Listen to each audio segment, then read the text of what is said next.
Hey, thanks for stopping by Minnesota Black Robe Regiment. Make sure you're checking out the bell icon to get notifications. If you're not subscribed yet, make sure you're doing that. Like, share, and comment. That's all I ask. So, I was planning on making a video today to put up for today, delving more into Saul Alinsky, and instead I decided to switch things up a little bit and talk a little bit about the magnanimous and oh so gracious and loving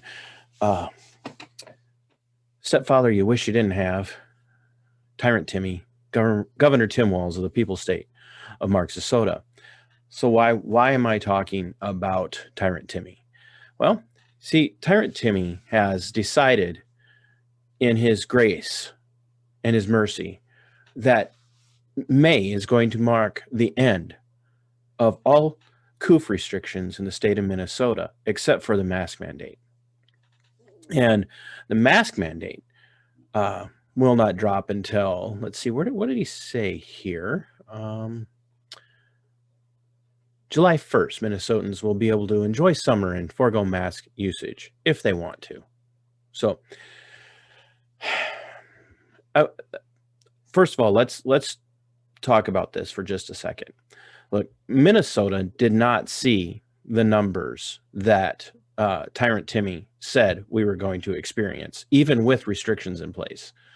Remember, we were told it was going to be, even with restrictions, the Coof was going to kill 70,000 or more people in Minnesota. And, you know, literally thank God that didn't happen. I'm 100% serious when I say I am very thankful that did not happen. That had nothing to do with Tyrant Timmy and Jane Malcolm and all of the other little lackeys that he had running around serving him left and right for the last year. It had everything to do with, one, the Coof wasn't as bad as we thought it was going to be. Two, God in his good graces protected us, despite the fact that we didn't deserve it. Let's just be honest. The United States does not deserve the protection of God any more than any other nation does. But, you know, we have songs that we sing in our churches now, like God Bless America and all of that when we're feeling patriotic, because, you know, God is on our side. Anyway, sorry, got sidetracked there a little bit. But once again, I'm really happy that we haven't seen the numbers that we were supposed to see. We got nowhere near it, frankly, nowhere near the numbers, not just of deaths, but just infections that we thought we were going to see from the Coof. But I want everybody to think about this, and this does tie a little bit into Alinsky in that he had one of his rules for radicals, and we'll be talking about this soon in that video series and understanding Alinsky. One of his rules for his radicals was to keep your opponents, you know, off kilter. And I think that's what we're experiencing here, okay? Tyrant Timmy is up for re-election in 2022. The last thing in the world that he wants is to spend another year campaigning for office. Now, he hasn't officially announced yet. He may just shrink quietly away in the night of Minnesota politics, but I think we all know that's not going to happen. But the last thing that he wants, when he makes the decision to run again, to be elected as Commissar of the People's State of Marxisota, the last thing that he's going to want is to have people on lockdown for the Coof for another year, let alone wearing masks for another year, running up to an election. He doesn't want that because he's already lost one court case, and I'll be doing a video talking about that. We're going to be talking less about what that court case does for Tyrant Timmy, Commissar Walz, and more about the churches who took him to court and the churches who chose not to fight. And I don't care if it steps on toes. I don't care if it upsets people. I don't care if it upsets people that I worship alongside. Just something that needs to be said. But that aside, Tyrant Timmy's already lost one court case. He's probably going to lose some more. He doesn't want to be running people into another election year with their faces covered and not having any of the restrictions lifted. And so he's making a calculated move right now to get people to forget about what happened from 2020, March of 2020 until November of 2022. Now you're sitting there saying, okay, TC, that's ridiculous. No one's going to forget 2020. Okay, I want you to think. I want you to think back. When's the last time you were in a public place, whether it be a grocery store or a venue, indoors or outdoors, where you did not see the vast majority of people in your area, wherever you happen to have been, that were not wearing facial coverings? Think back. When's the last time in Minnesota you didn't see the vast majority of people wearing facial coverings? You don't think that Minnesotans, especially the sheeple of this state, will forget that they spent an entire year having their liberties stripped from them? You don't think that? And you don't think for a minute that they're not going to have their minds taken off of Coof restrictions? And here's why I say that. Over the summer of 2020, Governor Walz so magnanimously said, we're going to lift some restrictions. And everybody got super excited, but they forgot no restrictions were really lifted. Minnesota didn't change anything. I traveled to South Dakota last summer in the midst of Minnesota lifting her restrictions. And I went to a state that genuinely had no restrictions. It was a night and day difference. Now, there were some municipalities, some jurisdictions that had some things in place, but there was no such thing as enforcement. The mask Nazis weren't screaming and hollering at you. You know, and I'll point back again just to a few weeks ago where I watched a guy at a local thrift store in the Rochester area chase a special needs family out of the store because they weren't wearing facial coverings. No thought, no consideration as to whether or not there might be a legitimate reason. Just chased them out. That's abusive. But people were super excited last summer because, oh, Commissar Walz is lifting these restrictions. He didn't. He didn't lift any restrictions. And worse, not only did he not lift any restrictions, when the fall came around, November of last year, 2020 came around, he actually put in place even more stringent restrictions, and everybody just responded to it going, okay, whatever you say. And why? Why did he do that? Because he had already proven that the people would sheepishly comply with anything that he said that he wanted, because it was for their good. And remember, as I've so frequently quoted for quite a while, but especially ad nauseum for some of you over the last year, Governor Walz is the epitome of Plato's quote that, you know, this is the root of every tyrant, that when he first appears, he comes to be your protector. People forgot that they were living under restrictions, and they assumed when the governor said he was going to lift restrictions in 2020 that he'd had, and nothing had really changed.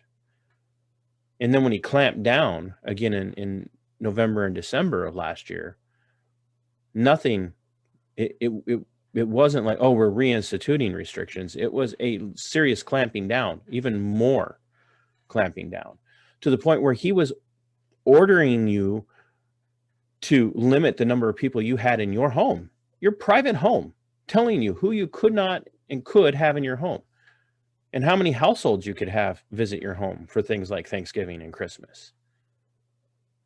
So now I'm not saying that he will not follow this deadline that he has established for May 28th being the end of all Coof restrictions in Minnesota. And I'm not saying he won't lift his mask mandate by July 1st. I actually genuinely believe that he's going to follow through, but it has nothing to do ultimately with him thinking, oh, everything's fine now. Because I don't really believe he really believed that the Coof was as dangerous as he was trying to paint it out to be. Remember, Coof was real. Coof killed people. People were suffering.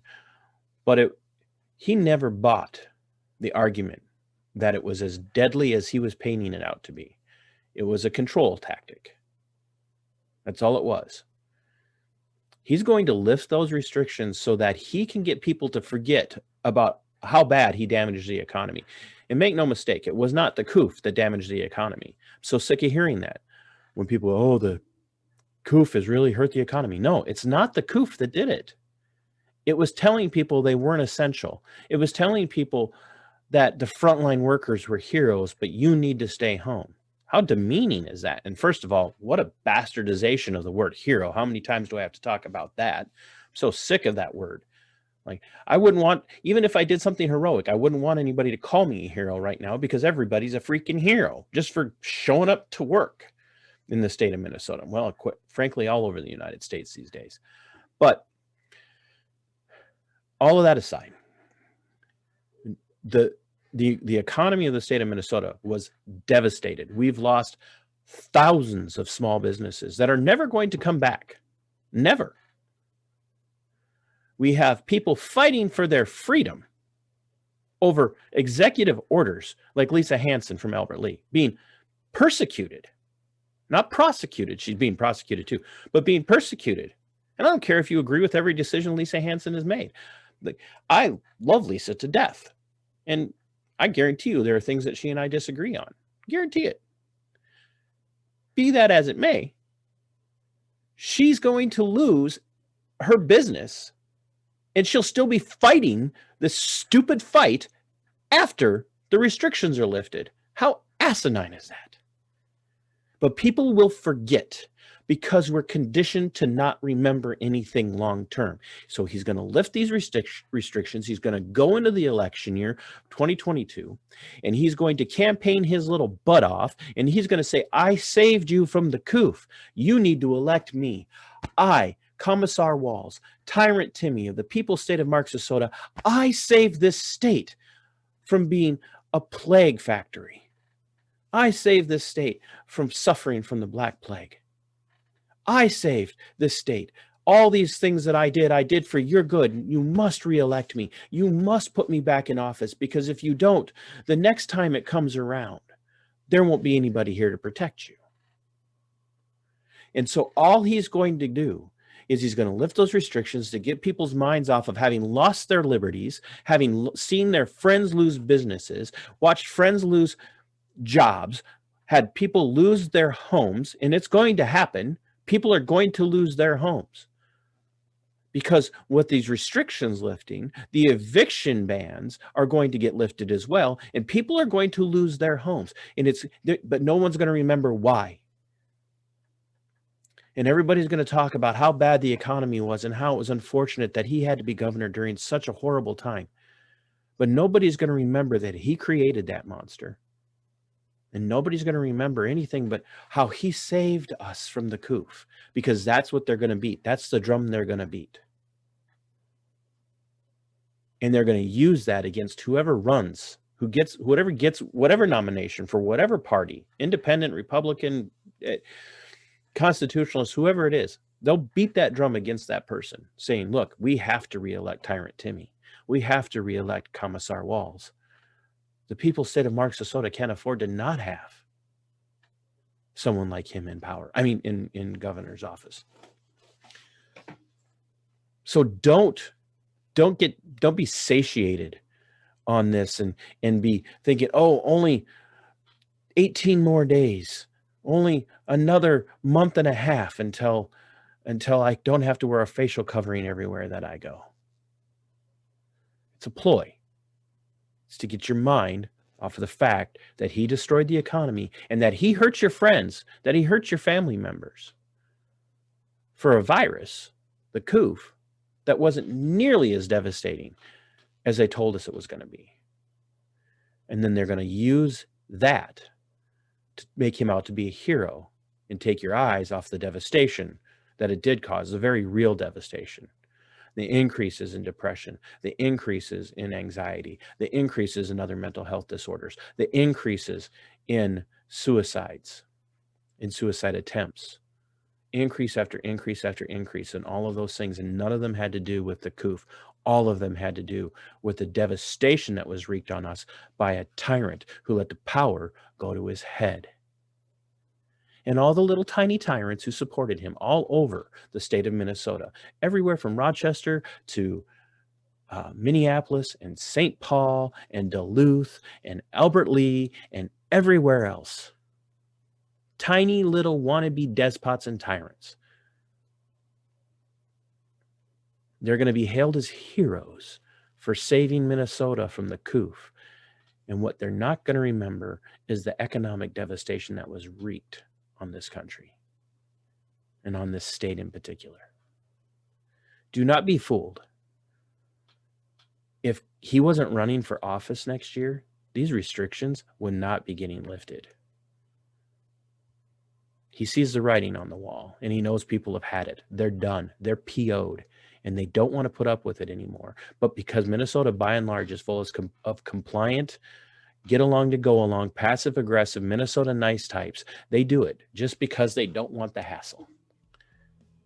And as soon as this is all done, as soon as those masks come off in July, you're going to get a percentage of people that will wear them.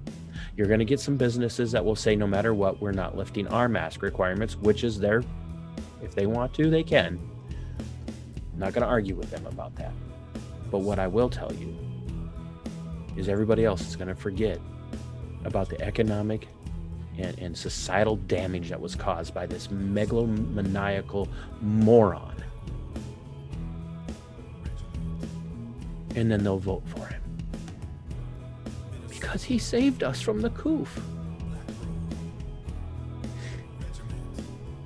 You need to remember this, especially here in Minnesota and any other state that's seeing the same thing. Until next time, Sic Semper Tyrannis.